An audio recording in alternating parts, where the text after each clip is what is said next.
Hello guys, I am Santosh Panu and PYQ series में ये हमारी सेकंड क्लास है। तो डिस्कस करते हैं हमारे प्रीवियस ईयर क्वेश्चंस। सबसे पहला क्वेश्चन है वो एरर फाइंडिंग में से है। तो जैसा कि आपको सेंटेंस दिख रहा है बच्चे, ये जो क्वेश्चन है काफ़ी बार एग्जाम्स में पूछा जाता है, ठीक है।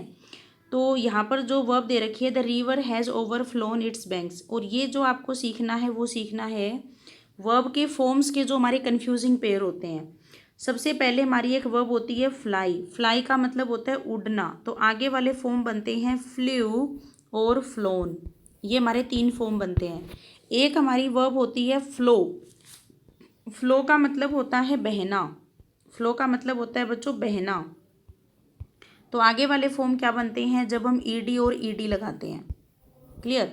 अब जैसा कि सेंटेंस आपके सामने दिख रहा है कि जो नदी है वो उड़ेगी थोड़ी ना, नदी अपने किनारों से बह गई, ओवरफ्लो हो गई, तो वहाँ पर हम थर्ड फॉर्म तो लगाएंगे, लेकिन कौन सा लगाएंगे? बहने वाला। तो जो एरर है वो यहाँ पर है। आपको यहाँ पर फ्लोन की जगह पे ओवरफ्लोड लिखना है, और यही इस पार्ट की एरर है। तो आपको यहाँ पर आंसर करना है, बी सेक्शन में एरर है, overflowed it's banks. Clear guys. तो इस तरीके से आप इसको आगे बढ़ा लेंगे। नेक्स्ट क्वेश्चन हमारा आता है एरर फाइंडिंग में से ही बहुत बार, जैसे अभी आपके CET एग्जाम में भी ये क्वेश्चन पूछा गया था। इस कॉन्सेप्ट का क्वेश्चन पूछा गया था कि वन ऑफ जहाँ भी आएगा, वन ऑफ के बाद जो नेक्स्ट नाउन हमारा होगा वो हमेशा प्लूरल होना चाहिए, क्योंकि प्लूरल होगा तभी आप ज़्यादा में से एक की बात करोगे। तो सेम क्वेश्चन ये हमारा दिख रहा है बच्चों, one of the most widely spread bad habit, it's not bad habits, ठीक है। इसको बेटा प्रिंटिंग मिस्टेक है, हैड की जगह पे बैड करेंगे, और यहाँ पर हैबिट के आगे एस लगा देंगे। ओके। हम बात कर रहे हैं कि बहुत सारी बैड हैबिट्स हैं हमारे यहाँ पर, उसमें से एक है यूज़ ऑफ टोबैको। ओके, धूम्रपान का जो हम सेवन करते हैं, दैट इज़। तो आपको जो एरर निकालनी है वो इस पार्ट में निकालनी है। क्या जो हमारा सेक्शन बनेगा, हैबिट की जगह पे लिखना है हैबिट्स। ओके गाइस, तो ये आपकी एरर है। आगे बढ़ लेते हैं। नेक्स्ट क्वेश्चन में कह रहा है कि a chill wind blue and IC fingers of death crept up my spine. बेटा ये लिटरेचर के किसी पार्ट में से उठाया गया है। तो आपको यहाँ पर जो एरर निकालनी है वो ये है कि विंड का मतलब होता है हवा, और हवा हमारा यहाँ पर क्या है? नाउन। सो नाउन को क्वालिफाई करने के लिए हमें एडजेक्टिव चाहिए, और एडजेक्टिव कब बनेगा? जब आप इसके आगे वाई लगाओगे। तो आपको लिखना पड़ेगा ए चिली विंड, ये आपको लिखना पड़ेगा, और यही आपकी एरर भी है। आगे बढ़ लेते हैं। Next question, such rules do not apply to you and I. बेटा साफ साफ बहुत बार ये बातें बताई गई हैं कि टू इंग्लिश की प्रेपोजिशन है, और हर प्रेपोजिशन के बाद हमेशा ऑब्जेक्ट आते हैं। आप क्या लिखते हो? ही सेड टू मी लिखते हो। He said to me, narration का पार्ट जब हम करते हैं तो टू मी लिखते हो ना, कभी टू आई तो नहीं लिखा, क्योंकि हर प्रेपोजिशन अपने बाद ऑब्जेक्ट लेती है। तो इसलिए आपको एरर यहाँ पे करनी पड़ेगी, आई नहीं, यहाँ पे क्या होना चाहिए? मी, और यही आपकी एरर है। तो आई की जगह पे आप मी करके अपना करेक्शन करके आओगे। Clear guys. आगे बढ़ लेते हैं। Next question. नेक्स्ट जो क्वेश्चन होते हैं बच्चे, जो हमारे फिलर के जो क्वेश्चन होते हैं, इसमें आपको छोटी सी बात ध्यान में रखनी है, चाहे वो बैंकिंग एग्जाम है, चाहे वो SSC है, कोई भी एग्जाम है। जब ये ऐसा सेंटेंस आपको देता है ना, तो आप क्या देखोगे? 2 शब्द आपको हमेशा पॉजिटिव मिलेंगे, 2 हमेशा नेगेटिव मिलेंगे। तो अगर हम यहाँ पर बात करेंगे तो सबसे पहले आपको ये 2-3 लाइनें जो भी दे रखी होती हैं ये पढ़नी होती हैं, ठीक है। जैसे अगर मैं इस सेंटेंस को पढ़ के देखूँ, during a period of protracted illness the sick can become inform. ये कह रहा है कि जो सिक है वो इनफर्म हो जाता है, मतलब कमज़ोर हो जाता है।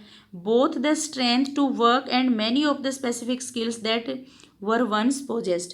वो ये कहना चाह रहा है, अगर मैं इस सेंटेंस में देखूं तो इसका जो टोन है बच्चों, जो भी लाइन बोली जाती है उसका टोन होता है। टोन का मतलब ये हुआ कि या तो ये पॉजिटिव होगा या फिर ये नेगेटिव होगा। जब मैंने सेंटेंस को पढ़ा तो मैंने क्या देखा कि एक व्यक्ति है जो कमज़ोर हो जाता है। अगर कोई व्यक्ति कमज़ोर होगा तो जो फिलर भरा जाएगा, अगर हमारे लाइनों का जो टोन है वो पॉजिटिव है तो वोकेबलरी भी पॉजिटिव यूज़ होनी चाहिए। अगर नेगेटिव है तो हमारी वोकेबलरी भी नेगेटिव होनी चाहिए, जो यहाँ पे फिट बैठेगी। तो अगर हम ध्यान से देखें तो कहीं ना कहीं बीमारी की बात हो रही है, सिकनेस की बात हो रही है। तो क्या कोई व्यक्ति रीगेन करेगा? क्या कोई व्यक्ति अपनी पावर को, अपनी स्ट्रेंथ को क्या करेगा? रीगेन थोड़ी करेगा। वो बात कर रहा है कमजोरी की, तो वहाँ पर तो हम किसी चीज़ को छोड़ रहे हैं, ठीक है, तो रिगेनिंग हमारा आंसर नहीं हो सकता।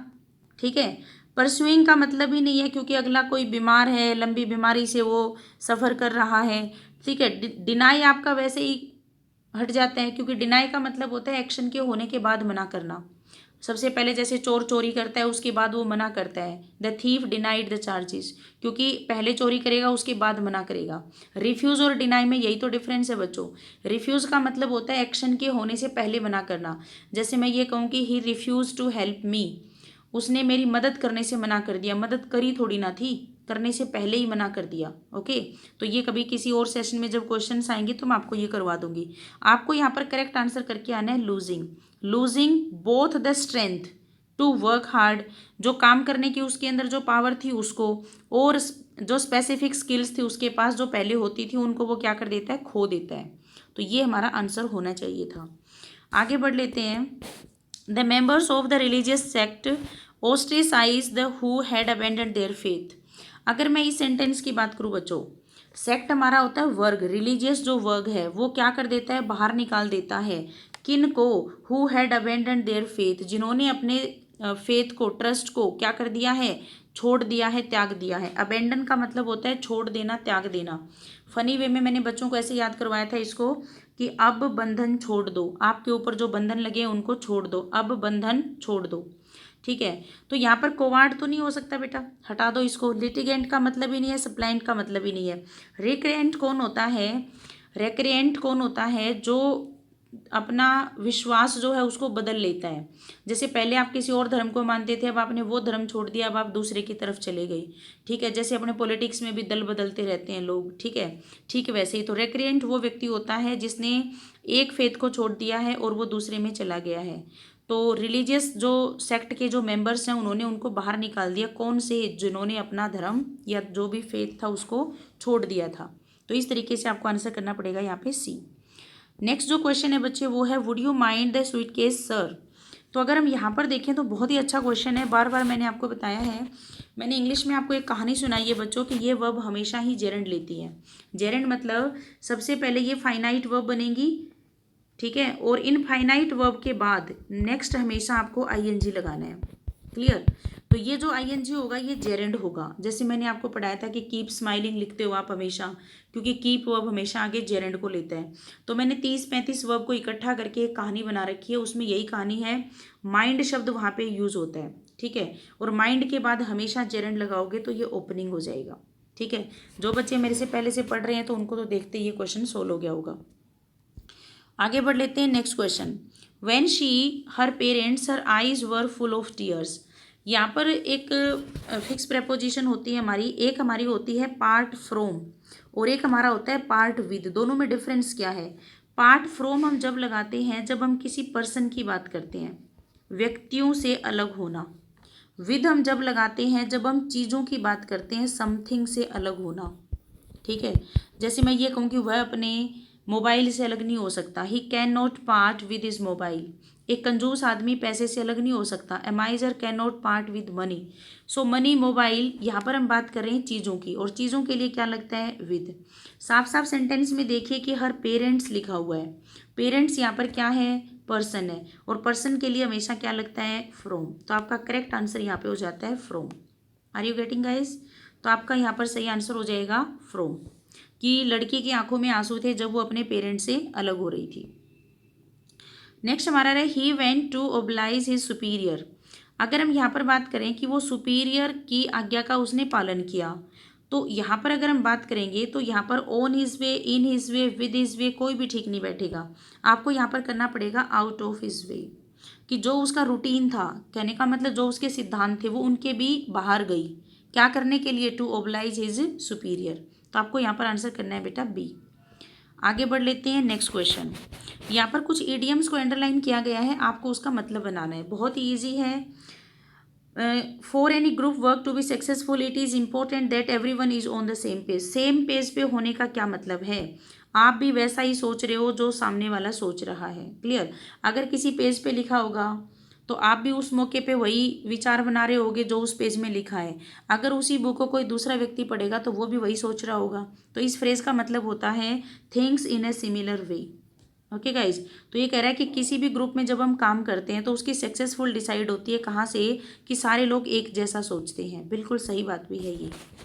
Our plan to go to London is in the air. In the air होने का मतलब ये होता है कि कोई भी ऐसी चीज़ है जिसके ऊपर अभी कोई भी डिसीजन नहीं लिया गया है, तो इसको हम बोलते हैं अंडर कंसिडरेशन, विचाराधीन है, जिसके ऊपर विचार अभी चल रहा है।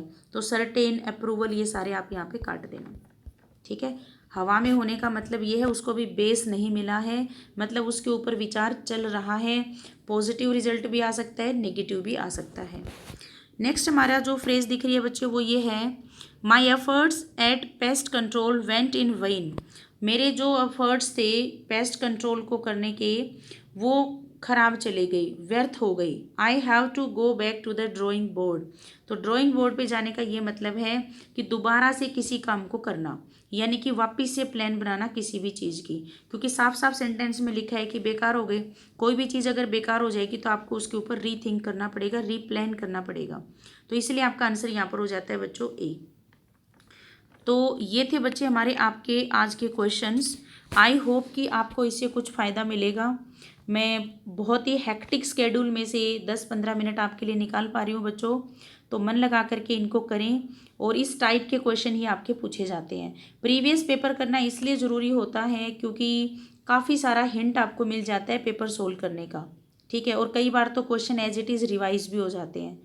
तो आप भी इसमें थोड़ा सा साथ दें बच्चों, और सभी के साथ शेयर कर दें जो आपके कांटेक्ट में हैं कि ऐसे ऐसे हम कुछ क्लासेस कर रहे हैं और काफ़ी आपको फ़ायदा होने वाला है। गाइस, मैं नेक्स्ट किसी सेशन में आपसे मिलूँगी। Till the time you take care. Thanks for watching.